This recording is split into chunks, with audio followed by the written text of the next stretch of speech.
Hello students, आज हम इस वीडियो में 10th क्लास का फिजिक्स का chapter human I and it's colourful world का एक topic that is structure of human I discuss करेंगे।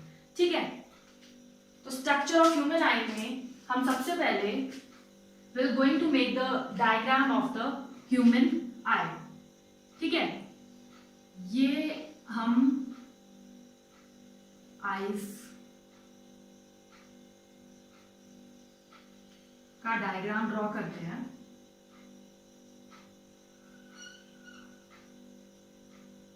Here is the bulging portion, right? ये जो आपकी आइज का bulging portion है, this is called cornea. This is cornea. Cornea is the outermost layer of the eyes और इसका function क्या है? The 95% of the refraction of the light takes place in this region. ठीक है, हमारी eyes में light जब एंटर करती है तो उसका रिफ्रैक्शन कॉर्निया में मैक्सिमम हो जाता है।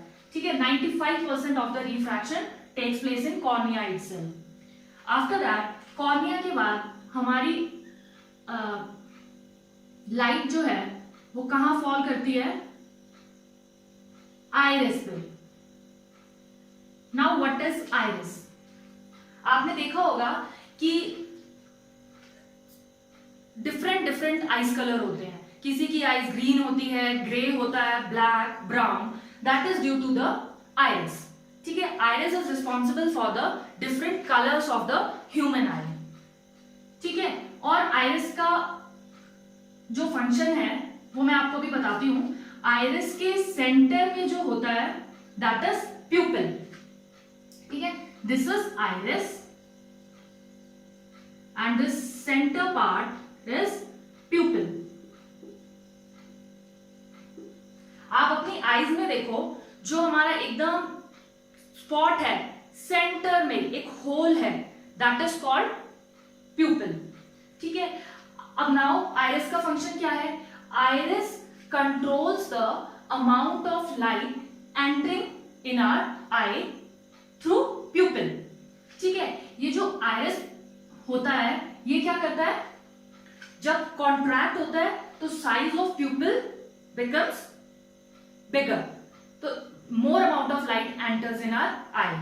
और जब आइरिस रिलैक्स होता है तो हमारी जो प्यूपिल होती है वो स्मॉल हो जाती है साइज में, तो small less amount of light enter in our eye. ठीक है, तो आइरिस जो है रिलैक्स और कॉन्ट्रैक्ट होता है, जिसकी वजह से प्यूपिल से लाइट कम या ज्यादा हमारी आईज में एंटर करती है। ठीक है, after that here is a lens. This is convex lens. हमारी आईज में कौन सा लेंस होता है? Convex lens. Convex lens. और ये जो कॉन्वेक्स लेंस होता है इसको होल्ड किसने कर रखा है? अब ये लेंस है, ये देखो, ये हवा में तो है नहीं, तो इसको दोनों तरफ से मसल्स ने होल्ड किया हुआ है। तो उन मसल्स को क्या बोलते हैं? That is ciliary muscles. Ciliary muscles. ये मसल्स क्या करती हैं? ये मसल हमारा जो ये लेंस है इसको इलोंगेट करती है, फोकल लेंथ इंक्रीज होता है, सो उस केस में हम दूर का देख पाते हैं, राइट? फिर ये मसल्स हमारे लेंस को कॉन्ट्रैक्ट करती है, then will able to see the near objects clearly. देखो, जब हमारा जो लेंस है ये सीलियरी मसल इसको स्ट्रेच करती है, इलोंगेट करती है, तो ये कैसा हो जाता है? ऐसा। इसकी फोकल लेंथ इंक्रीज हो जाती है। ठीक है, तो we can see the far objects clearly. और जब ये सीलियरी मसल्स हमारे लेंस को कॉन्ट्रैक्ट करती है तो ये कैसा हो जाता है? इस टाइप का कर्वेचर इसका इंक्रीज हो जाता है, तो फोकल लेंथ डिक्रीज हो जाती है। फोकल लेंथ डिक्रीज हो जाती है तो हम पास की चीजों को क्लियरली देख पाते हैं। क्लियर है? तो ये काम हमारा कौन करती है? सीलियरी मसल्स हमारे लेंस को स्ट्रेच करती हैं और उसकी फोकल लेंथ को इंक्रीज या डिक्रीज करती हैं। क्लियर है? After that this is called retina. Retina where the image is formed. Retina acts like the screen. ठीक है, जहां हमारी लाइट रेज आईज में एंटर करती है and they form image at the retina. Clear? Here is a opening for optic nerves. कौन सी nerves होती हैं? Optic nerves. ये नर्व्स क्या करती हैं? It takes the signal from collect the signal from the eyes, from the retina, and then these optic nerves goes to the brain, and brain detects those signal और उसकी वजह से हम चीजों को देख पाते हैं. क्लियर? वो कौन सी होती है? Optic nerves. ऑप्टिक नर्व्स पे ये वाला जो रीजन है, दिस इज हियर रेटिना. यहाँ पे retina is not present, this screen is not present, so image is not formed at this point. So this point is known as blind spot. ठीक है, ये वाला जो पोर्शन है, I draw it again, इस type से होता है.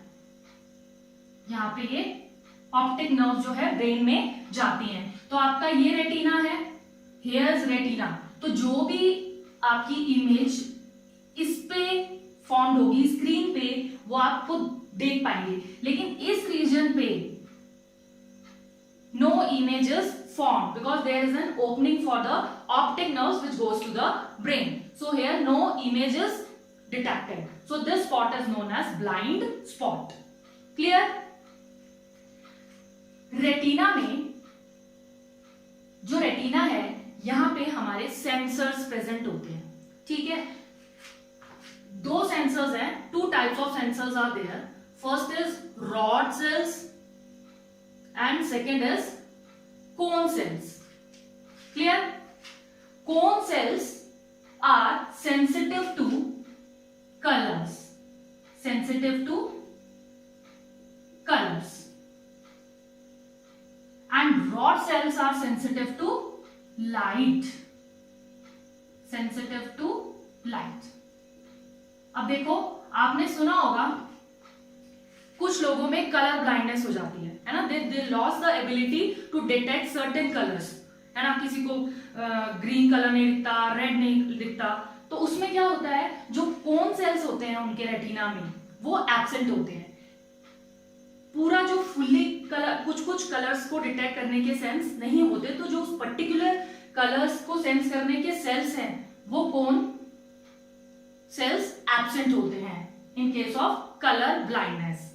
एंड नाइट ब्लाइंडनेस में क्या होता है, जैसे ही सनसेट होता है हमें दिखना बंद हो जाता है, रात में दिखना बंद हो जाता है. तो वो उसमें क्या है, जो रॉड सेल्स होती हैं वो एब्सेंट होती हैं.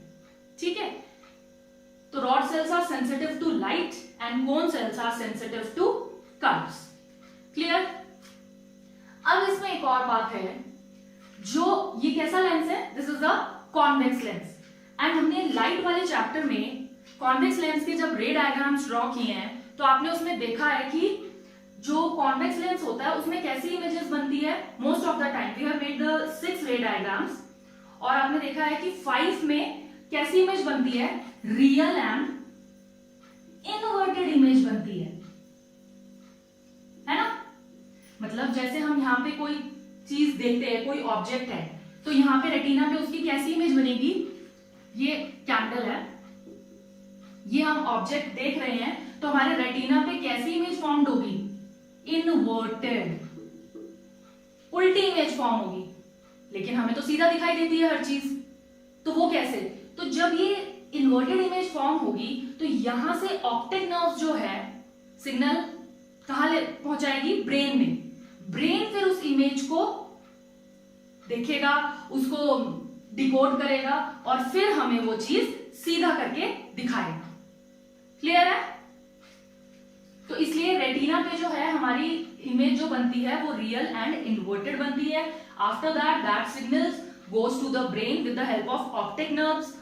Then brain detect those signals and हमें वो चीजें सीधी करके ब्रेन दिखाता है, इसलिए हमें सब कुछ सीधा दिखा, जैसे हम देखते हैं वैसा ही दिखाई देता है। क्लियर है? After that one more topic is here, accommodation of eye or our vision. What is that? I have told you earlier, जो ये ciliary muscles होती हैं ये क्या करती हैं, हमारे लेंस को अकोमोडेट करती हैं। हम जब देखते हैं, जब हमें दूर का देखना होता है तो ये हमारे लेंस को इलोंगेट कर देती हैं, है ना, तो हमें दूर की चीजें दिखाई देती हैं।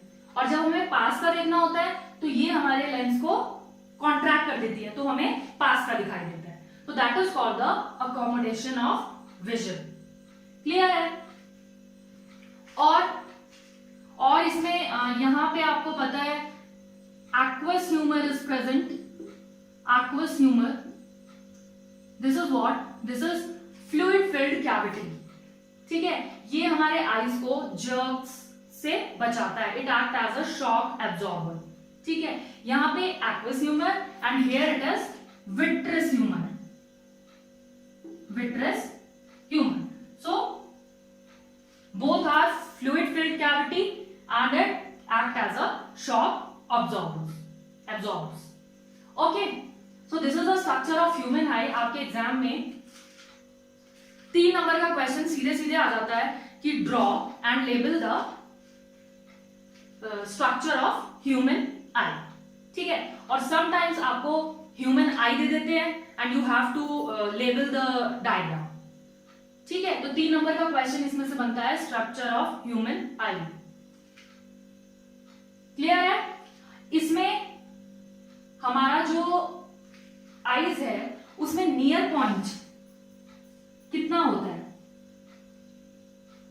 हम कितनी पास से हमें कोई चीज पढ़नी चाहिए, the nearest point through which the nearest point at which we can see clearly. हम बुक रीड करते हैं तो कितने डिस्टेंस पे हमको रखनी चाहिए? It should be 25 centimetre away from the eyes.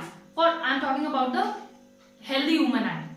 ठीक है, हेल्दी ह्यूमन आई के लिए जो नियर पॉइंट है वो 25 सेंटीमीटर है। तो हमें थोड़ा, लेकिन ये मतलब अगर हम उससे पास लेके आएंगे तो ऐसा नहीं हमें दिखेगा नहीं, अंधे तो हम है नहीं, तो हमें दिखेगा तो है बट लेकिन वो ब्लर्ड होगा, हमें प्रॉपर नहीं दिखेगा। तो it should be at 25 centimetres away from the eyes, मतलब उसको अच्छे से पढ़ने के लिए।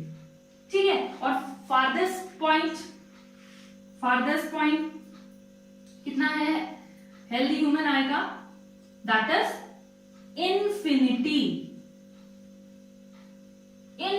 आप देखो, हम रात को देखते हैं तो हमें स्टार, मून सब दिखाई देता है ना, तो वो कितना अर्थ से कितना दूर है ना? तो farthest point of healthy human eye is infinity.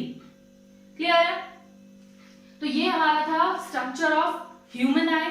Next video में हम डिफेक्ट्स करेंगे ह्यूमन आई के, कौन कौन से डिफेक्ट्स हैं और उन डिफेक्ट्स को हम कैसे करेक्ट कर सकते हैं। ठीक है, अगर आपको ये वीडियो अच्छा लगा है तो लाइक करना ना भूलें and do share it with your friends. Thank you.